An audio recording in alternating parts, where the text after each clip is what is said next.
A Whole New World, Robert Queen. Aladdin allowed himself a few moments of being alone and relaxing a little. He practiced mincing down the street the way he imagined girls did, robes curling about his feet. Abu chittered happily, sensing the change in his friend's mood. "You make a pretty believable girl," someone drawled from the corner. Morgiana stood there, arms crossed, watching his antics with a raised eyebrow. She had taken off her disguise and now wore her usual pants and top outfit. "So do you," Aladdin quipped without missing a beat. "Idiot," Morgiana growled, walking over to him to help him out of his costume. "I mean, not as believable as that other girl. She was amazing. Where did you find her?" "Her name is Parisa. She's one of the most skilled thieves in our band. Also, shut up," Morgiana said pleasantly. "A man who has the attention of an attractive royal princess should probably keep his eyes to himself." "I'm just kidding, Morgiana. I only have eyes for Jasmine," he said seriously. Then, "No offense." "None was ever taken. You're too skinny for my liking anyway. Put some meat on your bones and then we'll talk." They walked down the street as casually as two thieves could, shoulders occasionally bumping like they didn't care, eyes searching out quick exits just in case. "We've missed you, you know," Morgiana said eventually. "I missed you too," Aladdin admitted. "I just wish—" Yes, we weren't professional thieves, your high and mighty," Morgiana said, rolling her eyes. "We just do what you do, and refine the process a bit. Neither one of us had the moral high ground, Aladdin. The law treats all kinds of theft equally." "I never cared about the law," Aladdin said. "Only what my heart tells me." Morgiana shook her head. "It was very easy to steal only what you need to eat and live when you're a strong young man. The starving 3-year-olds and dying grandmothers cannot steal to eat, so we steal extra, and yes, coins and jewelry."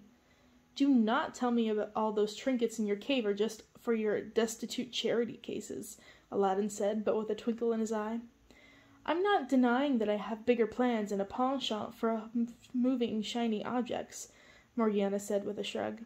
"I'm just saying that we aren't as purely evil as you think, Aladdin. There are shades of grey and goodness to us as well." "I never thought you were evil, Morgiana, just that you made bad choices." She laughed. "Now you sound like my mother, when she was, clear-headed." Aladdin smiled. "Was it possible to be friends with someone you don't agree with?" They turned a corner, and with thieves' instinct both immediately shrank back into the shadows. There was a tent set up in the wide street. It was square and squat, black and red, Jafar's colors again. The angular, evil-looking symbol from the coin was painted on its side and flew on a pennant at the top. A long line of people, hot and desperate-looking, snaked away from the tent and down the street. "What's this?" Aladdin asked uneasily. "Something new," Morgiana said, worried. "Let's investigate." Realizing that they looked like nothing more than a young couple strolling down the street, they came out of the shadows and linked arms. With the casualness of two experts chasing a joint, they let their lazy eyes slip over everything and everyone. "What's going on here, friend?" Aladdin asked a father standing in the queue, hands on the shoulders of his 2 children. "You haven't heard?" the man asked, his eyes darting around nervously as he tightened his grip on his daughters. "They were giving out bread. Better get in line fast." "I thought Jafar just gave it away, like everywhere, like tossed it to the crowds and parades and off the balcony at the palace and stuff." "Not anymore. Jafar said too many of the wrong sort were prying on his generosity," the man said the last part slowly and clearly and a little louder than the rest so that everyone listening would be sure to hear. Morgiana said. "I guess we will get in line. Thank you, friend." The man inclined his head and turned as if he didn't exist anymore. As the two walked away, Aladdin gestured with his chin at the tent. Morgiana followed his look. A man with a narrow face and narrow eyes sat at the makeshift table within. 2 giant guards stood at either side of him. Behind them were a pile of bread sloppily thrown on a sheet to the ground. A young woman in an oft-mended purple robe tried not to stare at it as the man spoke to her. "Do you swear your allegiance to Jafar and his new government, Agrabah Ascendant?" Yes, of course," the woman said. She was still staring at the bread. "Do you swear to uphold his laws and revere him with the respect and love due to the rightful suzerain of the lands inside the Aztec Mountains?" "I do. I mean, what? It's not like I'm marrying him, right?"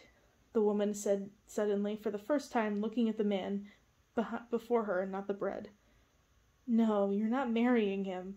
The smile in the corner of the man's eyes were not twinkle of amusement. It was malicious, knowing gleam. Do you swear? Yes, the woman said. Excellent. Next. The woman blinked, then laughed like a girl when one of the guards slapped 2 loaves in her hands. She practically skipped away in delight. I think she would have sworn away her own mother, Morgiana murmured. I don't think she cared what she said or figured it meant anything, Aladdin said, and it probably doesn't. They wandered slowly down the street, turning off as soon as they could get away from the bread line. I don't like it, Morgiana said when they were far enough away to feel comfortable. The whole setup was creepy. It felt really weird, Aladdin agreed. I can't put my finger on it, but really, what do words mean? Like you said, that woman would have sworn away her own mother and not meant it. Yes, but what happens when Jafar realizes that? The rest of their walk home was uneventful, until they entered the hideout. The moment they were inside, a monster of orange and black with teeth the size of daggers barreled out of the dark into them. Raja, Aladdin said in surprise. He gave the large cat a scruffle behind his neck fur. The tiger growled happily. How did he get here? Morgiana shook her head and rolled her eyes. Duban said he showed up on our balcony this morning, right after we left. There was a ribbon around his neck, and a note saying that we should be on the lookout for a particular book in Jafar's wagons. All something or other. It was signed, the genie. Huh. Aladdin muzzled Raja with his own nose. I like this new way of getting us intel. It's much safer than having him and Jasmine meet. Well, I think we don't need a lot more tigers, Morgiana said skeptically. But that would make Ahmed and Shireen happy. They've already adopted Raja for themselves, and Maraf does not trust the big cat with his grandkids. Maraf is here? Where? Aladdin asked lightly. At this hour? Probably in the kitchen making breakfast. Of course, I'll join him there. Of course, Morgiana muttered. She wandered away, waving her hands in the air, and continued to talk to herself in exasperation. Genies, tigers, magic books. When did my life come to this?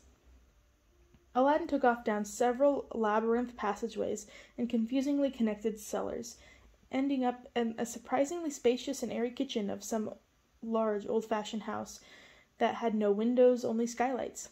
Over a giant stove with an equally giant pan was Maruf, Duban's elderly father. He was grinning and talking and jumping around a crowd of hungry kids, managing not to spill a drop of oil on his crazy beard or miss a hungry outstretched hand.